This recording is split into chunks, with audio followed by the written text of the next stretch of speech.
channel.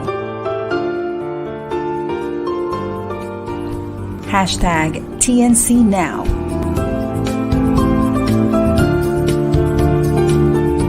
The views, opinions, and insights expressed in the following shows are those of the host, producers, guests, and viewers. They do not necessarily reflect the position of the channel. Viewer discretion is advised. Hello and welcome to the new channel. Our passion transforms a community channel that sees all things new. My name is Jennifer Nuya, live streaming from Cavite, Philippines, and you're watching Stories from the Fringe, Season 2, Episode 28.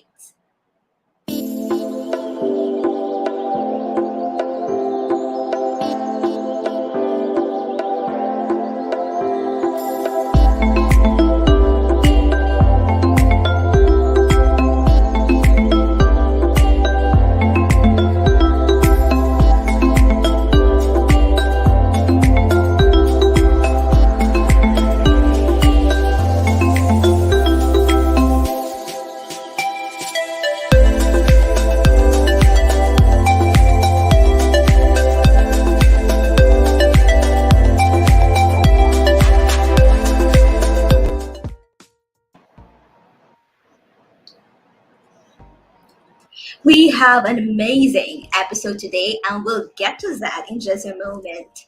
And before we get started, please let us know that you can hear us well by typing into the comments section where in the world you are joining us from today and what you are most excited about learning through discussion. We will also be using the same comments section throughout the session. So anything that you want to share with us, questions, comments, just pop them in the comments section. We will also be dropping links that you can click on or copy for later use. For those who are tuning in for the first time, Stories from the Fringe aims to promote more diversity, equity, inclusion, and belonging in all aspects of our lives. We are committed to creating a world where individual differences like gender, class, ability, and more are not only seen and understood, but also celebrated and empowered. We believe that we can all be a part of this collective vision. In order to make the most of our time together, we encourage you to turn off all distractions and prepare to take notes mentally and just be fully engaged with our guest today, Heidi Cuppari. So everyone, let's welcome Heidi. Hi, everyone. I'm so excited to be on Stories from the Fringe. This is such a wonderful network. I'm so grateful. And we are thrilled to have you on the show, Heidi. Thank you so much for making time out of your busy schedule to join us today. I'm really happy to be here. Mm-hmm. All right, so Heidi, can you please provide our viewers a brief background about yourself and the work that you do? So my name again is Heidi Cuppari. I live in Boulder, Colorado in the USA. And so it is evening for me. I love sunshine and joy and the creative spirit of everyone. And I've kind of been that way since I've been a child. I have two children myself, Summer and Cody. They are 14 and 17 years old. And they have inspired me to do what I'm doing, and many children in the world. And what I've seen that young people can do have inspired me. And reeling back into my professional history, I grew up in New Jersey, the child of two immigrants. My mother was born in Germany. My father was born in Italy. So I grew up in a very close-knit family in New Jersey, making our own tomato sauce, our own everything homemade. And it was a really nice time. And then I was lucky enough to go to a university that really opened my mind, Brown University, which is really a liberal, very progressive type of education where you can almost design your own education. And that really opened my eyes.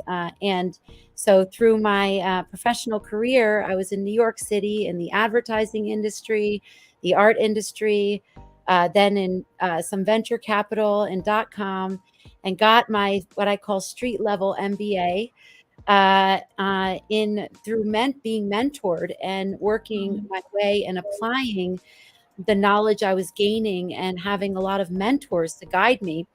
And I love to learn everything while doing. It really is so much more fun. Wouldn't you agree? If you're playing and you're experimenting, instead of just reading a book, I found that to be a much more engaging way to learn. And so that really stuck with me. And I had a mentor many mentors who opened the doors for me and had me see things about myself. And so throughout my life, I found myself working in the field after I got this street level MBA in my 20s. I discovered the field of impact investing and social entrepreneurship. And now it's about 18 years I've been involved in that field. Even before, there wasn't even a term impact investing, actually, when I joined in 2004. And it really was about leveraging entrepreneurship, finance, and technology for positive social good, but looking for a sustainable revenue flow, or even finding a profit while doing good. And that really stuck with me because I had seen a lot of philanthropic models try and fail because they constantly have to go back to donors. And it's very hard to always be raising money and not doing the work you're actually raising the money to do as much. And then the reporting requirements are so crippling for a lot of nonprofits. And I was seeking a different way to fund impact, a different way to fund global systemic change. And so I set out on an adventure to really understand how every type of money, every type of asset class, whether it's public equities, debt, whether it's alternative securities, all different types of financial instruments that people use to invest. How can we leverage those tools for social change and give people a profit? So I went really deep into the investment world, and I went to UBS Wealth Management, which the headquarters in Switzerland, one of the top private wealth banks in the world. And I joined a team focusing on impact investing and sustainable change. And we were managing portfolios of large foundations, corporate foundations, family foundations, all that wanted to move their money and leverage for social impact. So I was designing portfolios, but I saw something missing, and that's where the fun comes in. In the traditional financial markets, even those that were very progressive, like UBS is one of the leading top wirehouses, they call them, in sustainable investments. It's growing faster than any other type of investment, actually. So that's fantastic. And there's still such a large firm that they were not able to invest enough in the most innovative fringe ideas, right? Because in the traditional capital markets, there's so much due diligence, there's so much that's required for one single idea to actually make it is such against the odds. And if you're looking at just profit, it's a totally different set of metrics than if you're looking at this idea needs to be in the world, right? It's not about, does the CEO have a pedigree in financial projections, or it could be a 10-year-old kid that has an idea that actually could change the world, but our financial models and funding models are broken, or not broken. I would say just not positioned to actually fund some of these early stage ideas without worrying about the return right away, because some of the early ideas you can see that could have a great return if it had the right team around it. And so what I've seen is, if we fund the best ideas earlier with more creative financing tools and allow more people to invest, so it's more diverse, right? At UBS, it was only accredited investors. And then I was only able to work with high net worth and ultra high net worth investors. I wanted to work with smaller investors, but my team had a limit. So my ethos, who I am is more about the people, giving people empowerment, everyone, everywhere. I want to be able to make their dream come true and make money doing it. And I have scoured the globe and all different types of vehicles, funding vehicles, to find something that incentivizes collaboration and unleashes the creative spirit of humanity to design a better world. And so what I'm doing now is working with youth. I think they have the best ideas, the most creative imaginations. They can try and fail in video games and in lots of different ways without consequence in the real world. These are the perfect recipe. This is the perfect recipe for innovation, and they're not stuck in the system just yet fully, and they can see outside the box. Yeah, that's beautiful. That's beautiful. So your impact investing journey has led you now to create the Island17 Metaverse DAO. Can you please share with us what you and the team are doing with Island17? Wonderful. Yes. So what we started doing about 8 years ago, I started experimenting as I was doing my financial consulting on the side with this incubator and think tank called Dream Tank. Is a nonprofit, and we did all kinds of accelerator programs for young people aged 7 through 28. And we found all these different ways that really worked and what didn't work to really motivate and inspire young people and come up with ideas. And before I share about Island17 is we proved the concept that this is going to work. We believe this can work because we've seen young people come up with ideas that have changed 3 laws in the state of Colorado, patent pending innovations that can regenerate the coral reefs. And this is on a small scale. We have done virtual and global hackathons during COVID.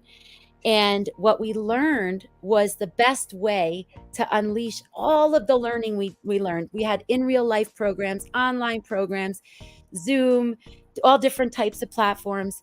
And we listen to youth. That is the thing that we do best. We listen to what is going on. What is their world like? What are they feeling?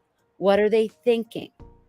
And what we've learned is they don't want to listen to the adults who've messed up the world in their view. I'll just say it. So all of the programs that we did still relied on, mentorship and a lot of help, right? But what we learn now is we need to have them choose every single step of the way if they want to move forward based on their own creative internal drive.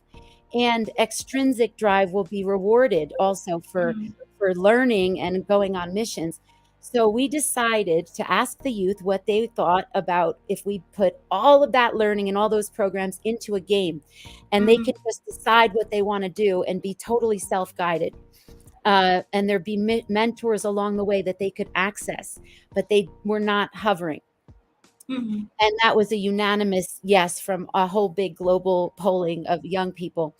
And so Island17 is a metaverse that's going to be designed by youth, for youth and the young at heart, those of us who want to support them, where they can play games that solve problems, they can create innovations and get funding, they can collaborate with kids around the world, and they learn, they get badges, they get future of work badges. They're basically prepared to work in almost any kind of organization that wants to embrace Web3.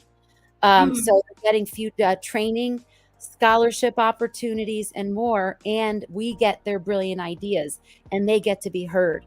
And it really builds their confidence and elevates everyone's hope right now, which is really what we're focusing on now, is finding the right partners and to build this big metaverse together.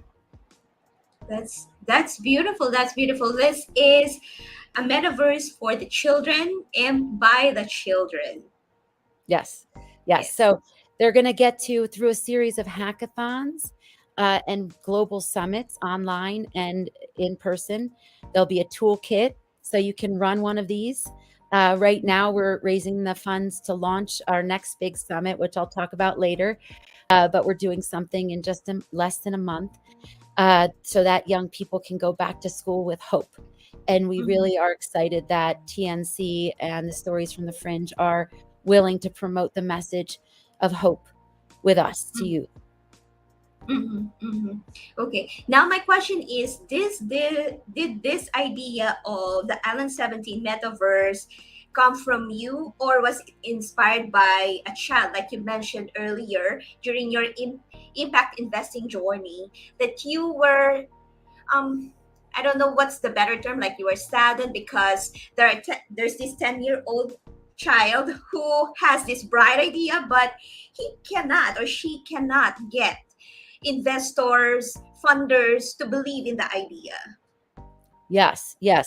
So how it came about and then how it works with them accessing the skills and mentors and funding are two different things. So how it came about was it's a series of events, just like any story, any human journey, any hero's journey. It's a series of events that happen that kind of give you a breadcrumb and fall into place. This is something you have to do. And if you don't listen to it, the message comes over and over in many different ways. And so I'd say that it was mostly inspired by my own children, and specifically my son for the game part. My daughter inspires different elements of the game, and she was more of the offline entrepreneur. So Dream Tank was a big inspiration from her because she ended up starting 4 different companies and doing online everything too. That's wonderful. Yeah. So well. And how old is she? She's 17. 4 to 5 companies at 17 years old? Well, she started when she was 8. Wow. Yeah. Mind blowing. When she was 8, I mean, this came literally from the stories. I'll share the stories because that's the fun part. I don't like hearing myself talk about myself. I'd rather hear about the kids' stories anytime. So when my daughter Summer was 8, she came to me and said, first, there are 2 things. One, she said, "Mom, why?" She had been learning about currency in school, and she noticed that on the paper money in the United States, it was all men, pictures of men. And she said, "Why are there only men on, or boys?" She said boys because she was 8. Oh, that's a thought-provoking question. Yeah. I know. And I said, "That's a really good question." And she said, I didn't want to go into the whole, thing right then and there. It's just like, wanted to hear more what she was thinking. And she said, "Well, I think that aren't girls more than half the planet?" And I said, "Yes." And she goes, "Well, what's going on here, Mom?" And so I don't understand why. I noticed that all the presidents have been boys. Most of the mayors and governors at the time, we had way less females in the US. Most of them are male. What's going on? Why aren't women leading more? And I said, "Well, Summer, I am working on that, and I'll tell you about that through the course of your life, but let's just start with, you can be part of the solution. And the more you lead with your passion and your interest and your purpose, and you do things without worrying for permission in terms of your creativity, not expecting any less from yourself than anyone else or a male, and don't let what you see in society, shackle you." And she said, "All right." And then later that year, she came to me and said, "I want to start a business." And I said, "What is your business?" She wanted to start a potion business. And I said, "Okay, what kind of potions do you want to make?" She said, well, there's the boys that are really not nice and kids that are not nice. So we're going to make a nice potion. And we have my little brother is hyper. So I'm going to make a calming down potion. And I'm going to make a getaway bullies potion. Okay. So I said, well, if you want me to help, do you want me to help you? She said, yeah. I said, well, I can be your investor, but I only invest in companies that give back to community, to society, and because I think social entrepreneurship is the business of the future. And if every business gave back, and so how can you build, giving back? She said, well, I'll make sure, I put in there special things they can do to feel better. And also I'll donate 1% of profits to this nonprofit outdoor classroom that actually her and her brother had helped start prior to this. So that's which, so then she launched her business, and, one day she calls me and said, Mom, the whole 4th grade found out about my business. I have 40 orders. Wow. And they were like $4 each, the potions. And I said, she was very calm though. I said, how are we going to make all those? And she said, oh, no problem. I have employees. I was like, you have employees? She said, well, a lot of people wanted to help. So I said, if I gave them the formula and I said, if they each make 4, then we can get it done. And then I'll give them some free potions to pay them. And I'm like, 8-year-old just figured out open sourcing. Yeah. I was just blown away. And then my son was doing similar things, asking brilliant questions. I would go on some of my trips. I was working for IDE, International Development Enterprises, before I went to UBS, which was a social enterprise that helped rural poor families in the developing world, that people made $1 a day and less increase their income through training and access to irrigation and learning how to be investors of their own life and double and tripling their income in 1 year. And so I would tell them about all the travels when I would go. I went to Cambodia, Bangladesh, Zambia, and we went to see a lot of meet with the people that we partner with. We did not talk to people like recipients of charity, like beneficiaries. We talked to people like partners and investors of their own lives. And that really stuck with me in terms of empowering anyone, anywhere, to be an investor of their own life. So I would tell my kids these stories, and they would ask all these questions, and they'd come up with these incredible ideas that I wasn't hearing at any of these major summits and, family office summits and innovators everywhere. With adults, my kids were saying unique things. And so this really had me listen. And that's when I started Dream Tank. And then during Dream Tank, we asked the kids, what are you passionate about? And then use what you're passionate about to address one of these sustainable development goals. And then we helped them with a business model. So there was a component of young kids that were choosing gaming pretty regularly, Minecraft, gaming as their passion. And they were coming up with amazing ideas using games to solve the sustainable development goals. So we hosted a test hackathon in the beginning to see the viability of this. And at the same time, I saw a video by one of our advisors now, because I met him after I saw his TED Talk, Yukai Chow, who did a TED Talk we can drop in here, gamification to improve our world. And he talks about the psychology of gaming and how the mindset of gamers is absolutely perfect to solve the world's problems. And so, and the example he gives is that the medical community was struggling with a problem for 15 years. All these trained scientists and physicians could not solve this problem around an AIDS protein. And they decided to upload the data set into a game. And a gamer with no medical background solved it in 10 days. Wow. Simply wow. So there was a convergence of the kids choosing gaming, the kids' brilliant ideas in entrepreneurship, this case that I heard, and that exploded in my brain. And I filed a patent 3 years ago on this idea, almost 4 years. But mostly it was patented to protect the community and the kids' ideas, because every person who's ever helped is going to get some reward and tokens in this game. So the kids who've been in all the hackathons are going to be circled back to, and when we launch this, and invite them to come build it further, or just give them tokens for what they've done.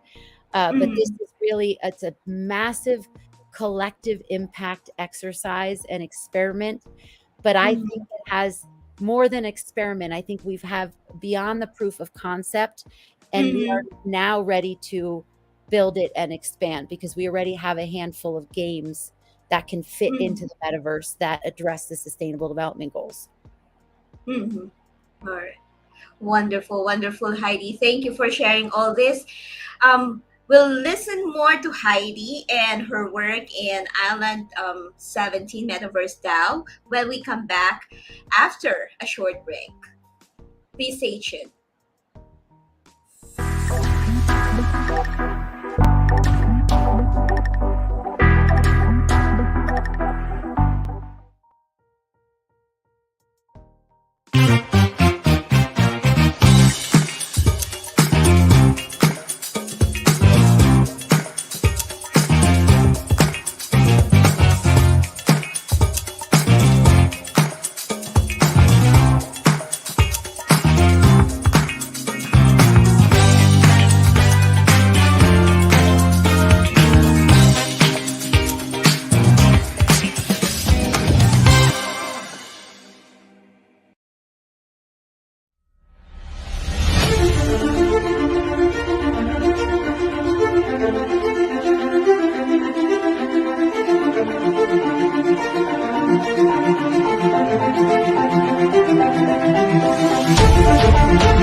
TNC is a live stream platform of online shows for people on the go. Please watch all our shows as seen on the screen. Imagine having your own show, your own playlist, your own content, but we make it easier for you.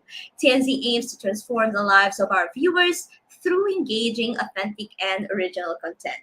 Our vision is to become a global 24/7 live stream channel that showcases Filipino talent, global influencers, cultural intelligence, and ingenuity. Thank you so much for supporting Stories from the Fringe, live streamed every Thursday, 10:30 a.m. Philippine Standard Time. You can watch us live or on replay via Facebook or YouTube. Follow us on IG, listen to us on Spotify and Apple Podcasts. Just search hashtag TNC Now. For sponsorships, please email now@thenewchannel.com or send us a DM. Enjoy these life-changing shows because we made them just for you. Before we went on a break, we were speaking with Heidi Cuppari. Heidi Cuppari is a meta leader in the sustainable financing, impact investing, youth entrepreneurship, and women's leadership realms. She is the founder and executive director of Dream Tank and the Island17 Metaverse DAO, partner at Cuppari Mondo Bello Piazza, a public speaker, mentor, and impact investing advisor at Heidi Cuppari LLC, and a council member at the Digital Economist. Her primary career objective is to be socially responsible, help socially responsible companies and nonprofits to political campaigns. She activates and supports maximizing the global impact of Gen Z, Millennials, and women through strategic collaboration and collective paradigm alignment. So earlier we were speaking about the Island17 impact investing, about Heidi's journey and how the Island17 Metaverse came to be. So let's call Heidi in again. Hello. Hi, Heidi. All right. So I'm happy that I'm simply amazed and mind blown by your children, and I can't help but see that you have amazing children because you are an amazing mother. They couldn't have been, they couldn't have had this entrepreneurial mindset without you encouraging them, right? Okay, I'll own that. I guess I'll own it. Yeah, hopefully embracing that. Because the mothers are the first teachers of the children, right? And I like it when they ask you these questions like out of the blue, and then you don't dismiss them. Instead, you encourage them exploring and you encourage them to think outside of the box. I believe that that's something that parents can learn from you. That is to just nurture that inquisitiveness in children, right? Yes. It's really, it's more fun, honestly, to be a parent too, if you kind of enroll your kids as part of your problem solving team. I mean, nobody anywhere in the world doesn't have problems in their family and doesn't have problems in their life, especially now, right? So when you enroll your kids in being problem solvers, it sparks a different part of their brain. They just, wait a second, you think I have good ideas? You think, awesome. And something happens, you can see it. They just like click, and then they become like not a different person, but another version of themselves that is astounding to see as a parent. And you'll have so much more joy as a parent seeing your child blossom in that way. And when you need them to do something, if you ask them how they would do it, or what are the options, if they don't like how you suggest to do something, say, well, how would you do it if you were me? Maybe so the key is not just asking them, but also having the vulnerability and humility to be human in front of your children. So when we tend to try, many parents tend to try to look all buttoned up and have it all together for their kids, right? And to some extent, we need to establish some authority. Yes, they still have to listen to us. We still, have to find, we still have to make decisions for them. Sometimes they're not going to like. And the way we help them get to the realization that something's not a good idea can be self-aware, can be self-generated by asking questions rather than telling them what to do. And I'm not perfect at that. Everybody has yelled and, lost it at times, and then just do it, sometimes I feel like I created I don't want to use the word created a monster, but the whole word, it's like, give them a hand. Now they question me on everything, but I love it because they're questioning things. They think about everything that I'm asking them to do, and they want to know why. And that sometimes is annoying. and for the most part, it's incredible because we have intellectual conversations. I let them make choices and they feel empowered, and that's translated to their confidence and success in the real world. Yeah, that reminds me of sometimes when my daughter, here in the Philippines, we also have K-12 because the government was trying to make our educational system competitive as compared to other countries. And there were times, like my daughter, I have let her become, independent, make her answer her coursework on her own. And then sometimes she just asks me for some guidance. And at grade 7, they were already taking statistics. Imagine that at grade 7. Yes. And I was thinking, what? You already have stats at grade 7, but we took that in college. Yes. And what would happen? What would be next? Calculus at grade 8 or grade 9? And of course, for the life of me, I'm not really a math whiz. So if there is anything that I don't know, I just say to her, I don't know, but we can always research together. And I think that's the beauty of it, as you have said, to be vulnerable, to be human, to not pretend that you know everything, because no one person knows everything. Yeah. And when anybody who feels valued for that they can teach you something, that creates a whole new relationship. Yeah, that's very true.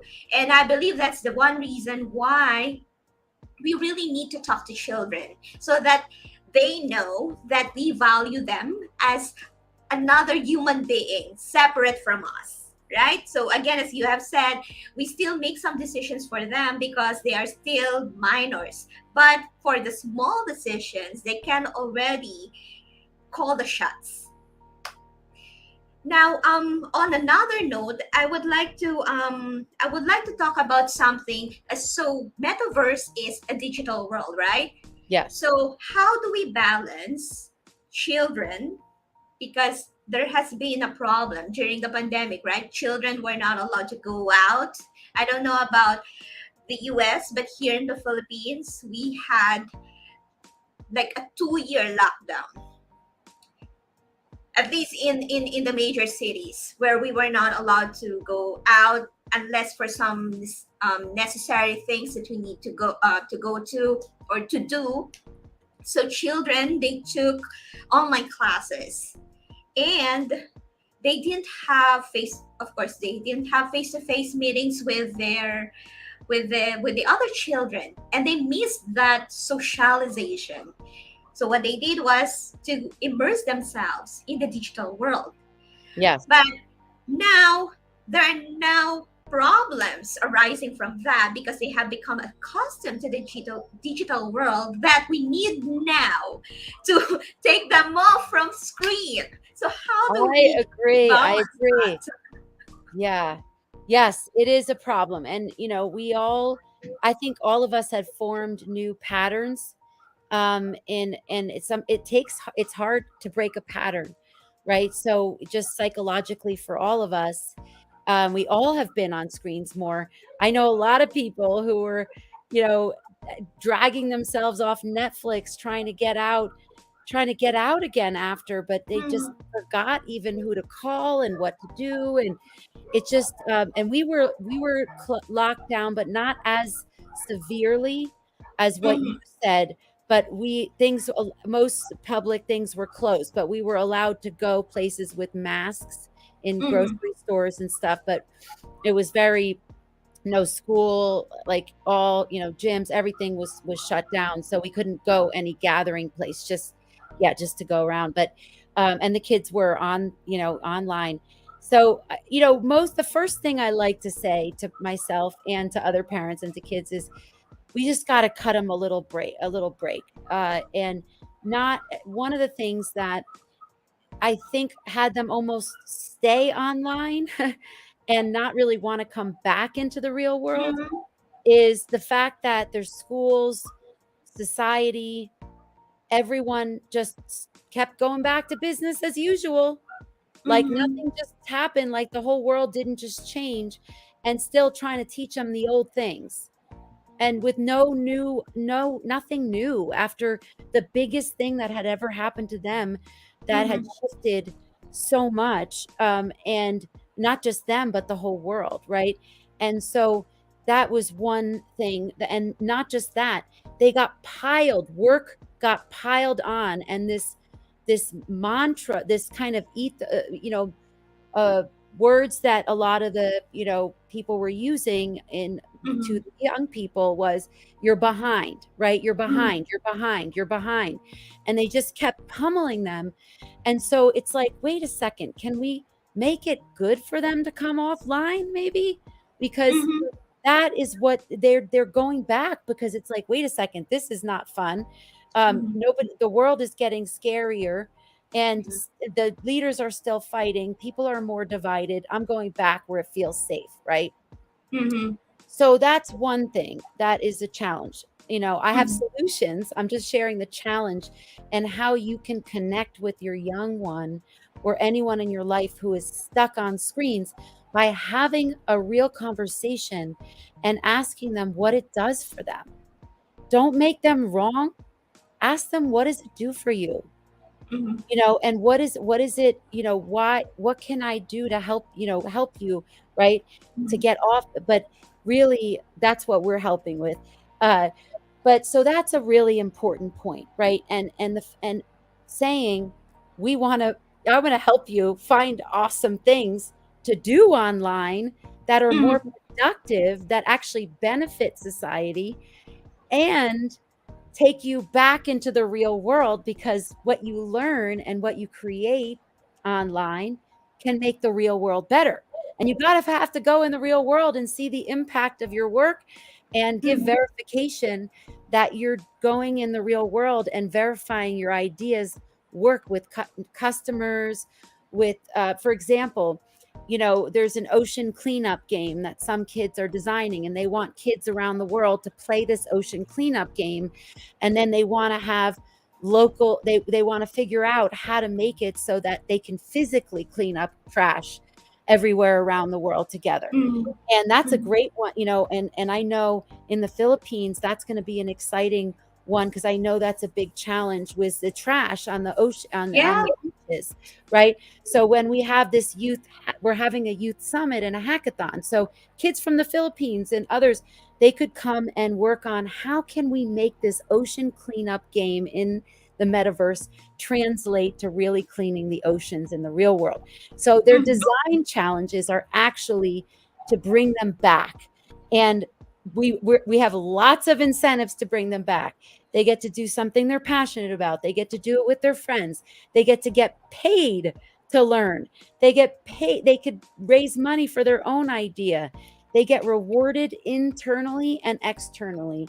And we are piling on the rewards, so that they can really get the feeling of their ideas are welcome and going to be supported, And through this game, they can actually make their dreams come true. That's simply brilliant, Heidi. And that's how your metaverse is different from those games. Whereas those games is you just immerse yourself in the game, and then after that, when you go offline, that's it. But in the Island 17, there is processing, right? So whatever learnings that you get in the Island 17 Metaverse DAO, you process it, and you extend your learning. There's a call to action to translate those learnings in the real world. And that's simply beautiful.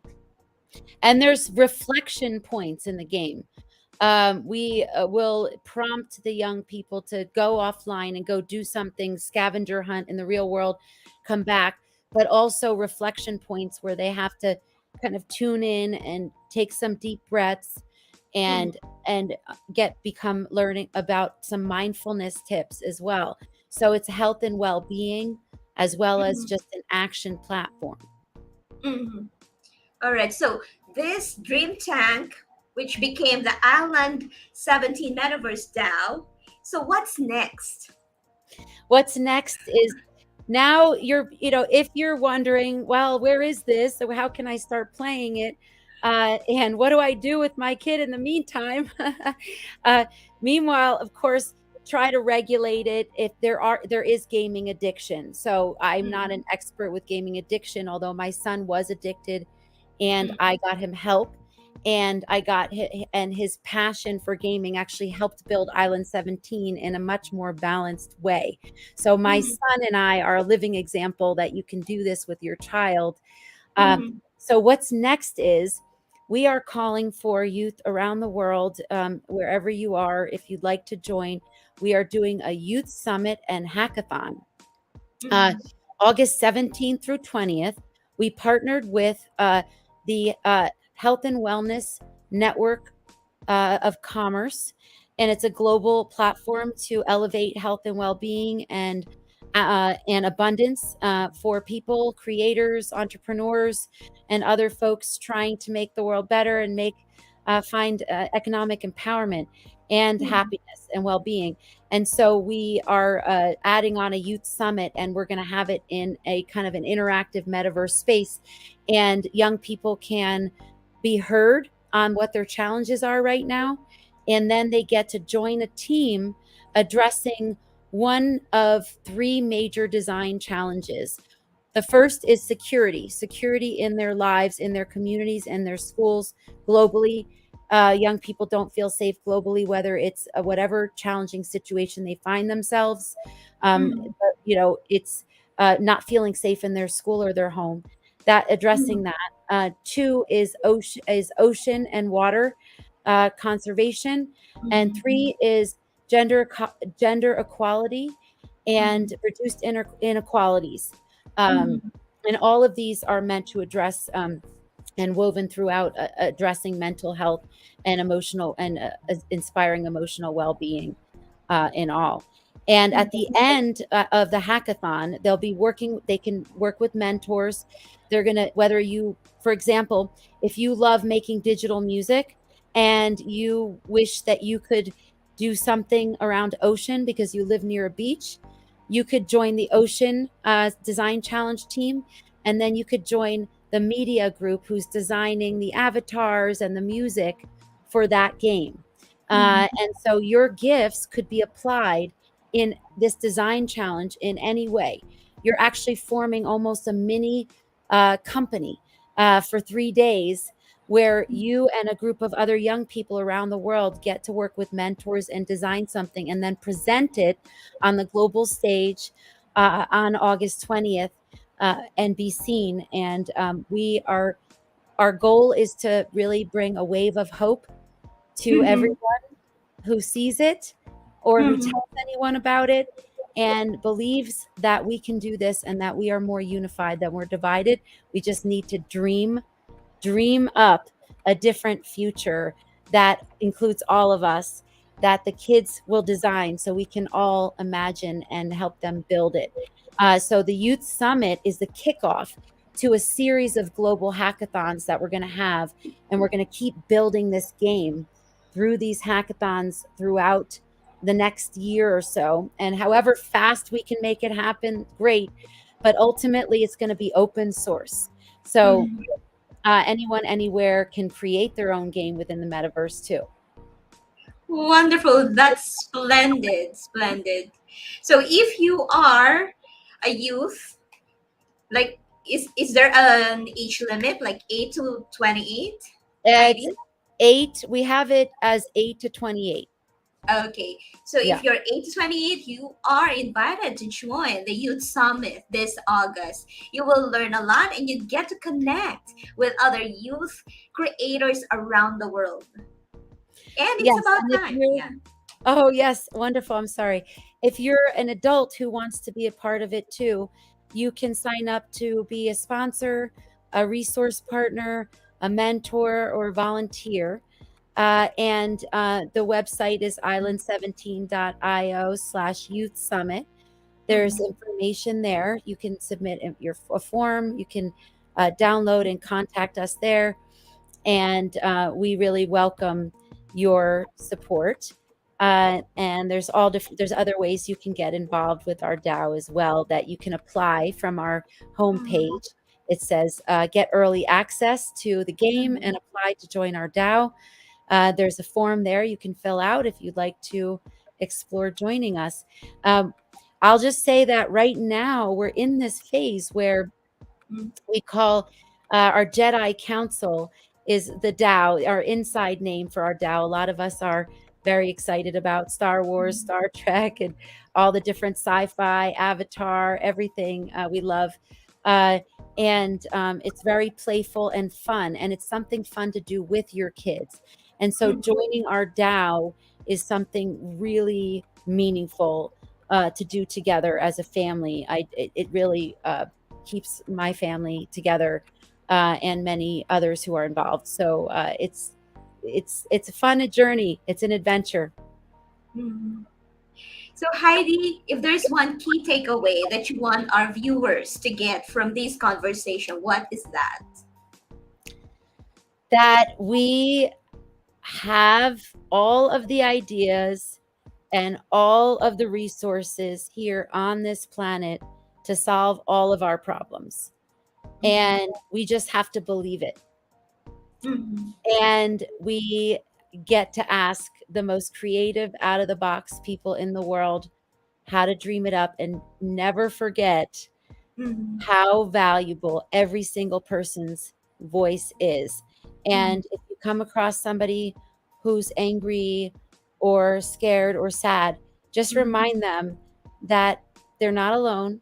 We Mhm. are doing this together. There's amazing people everywhere, just like Jennifer and this incredible network. Reach out when you need help and take some kind of action that makes your own life and other people's better. It is the best antidote for feeling alone. And Mhm. always think of kindness.